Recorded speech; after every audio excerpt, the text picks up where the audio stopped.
Hi friends, అందరికీ నమస్తే. And Shiva at the rate of YouTube channel స్వాగతం. నేను మీ కే స్వరప్రసాదను. నేను మీకు ఈరోజు వీడియోలో కొబ్బరి పచ్చడి ఎండుమిరపకాయలతో టేస్టీగా ఎలా చేయాలో దానిలో ఒక ఐటెం మిక్స్ చేస్తే సూపర్ టేస్ట్ ఉంటుందండి. అదేంటో చూద్దాం. మీరు ముందుగా 150 గ్రాములు పచ్చి కొబ్బరి, దానిలో ఎండుమిరపకాయలు ఒక 15 గ్రాములు, చింతపండు ఒక 20 గ్రాములు, చిన్న బెల్లం ముక్క,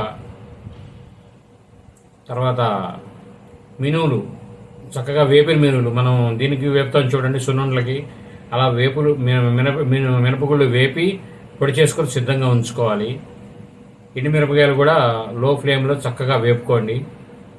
చింతపండు చిన్న గిన్నెలో పెట్టి నానబెట్టి కొద్దిగా వేడి నీళ్ళు వేసి నానబెట్టి రెడీగా ఉంచుకోండి. సరిపడా నీళ్ళు ఎక్కువ కాకుండా. కొబ్బరిలో నీరు ఉంటుంది కాబట్టి మీకు ఇబ్బంది అవుతుంది.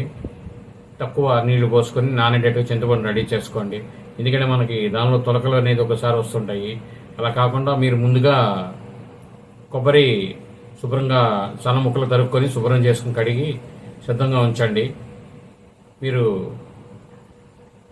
కొబ్బరిని కొంత మిక్సీ అయిన తర్వాత ఈ ఎండుమిరపకాయలు, చింతపండు, మినువులు పొడి, ఉప్పు, ఈ కొద్దిగా ఉంచిన లైట్గా బెల్లం వేసినట్టుగా ఉండదు టేస్ట్, అది కనపడి టేస్ట్, అది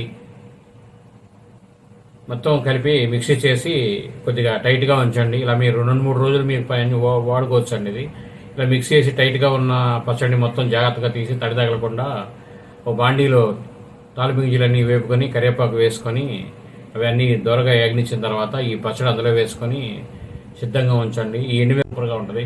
ఇది ట్రై చేసి చూడండి. మేము తరచూ చేస్తుంటాం. ఈ వీడియో మీరు పూర్తిగా చూసిన ధన్యవాదాలు. మేము మరిన్ని వీడియోలు చేయడం కోసం లైక్ చేయండి, షేర్ చేయండి. తప్పకుండా మీరు అందరూ సబ్స్క్రైబ్ చేసుకోండి. మా వీడియోలు అన్నీ పెద్ద వీడియోలు కూడా ఉంటాయండి. మీరు వ్యూవర్స్ అందరూ పెద్ద వీడియోలు కూడా అన్నీ చూడండి. అవి ఫ్యామిలీ అవేర్నెస్ అన్ని సబ్జెక్టులు ఉంటాయి. ఇప్పుడు మన కుటుంబంలో ఈవేళ మనం ఉన్న బిజీ లైఫ్లో పెద్దలు చెప్పే విషయాలు అనేది మనం ఆలకించాలంటే మనకంత టైం అనేది ఉంటుందా జనరల్గా ఎవరికైనా సరే. ఎందుకంటే రెస్ట్ తీసుకునే సమయమే సరిపోతుంది. అంత కష్టపడితే కానీ బతకడం ఇది అవ్వట్లేదు. జీవనం అనేది మనిషి ఇబ్బంది అవుతుంది.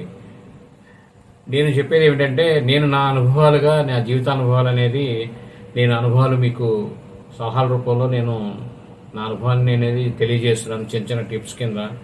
అవకాశం ఉన్నవారు ఇది మంచి అనిపిస్తే ఫాలో అవ్వచ్చు. Thank you.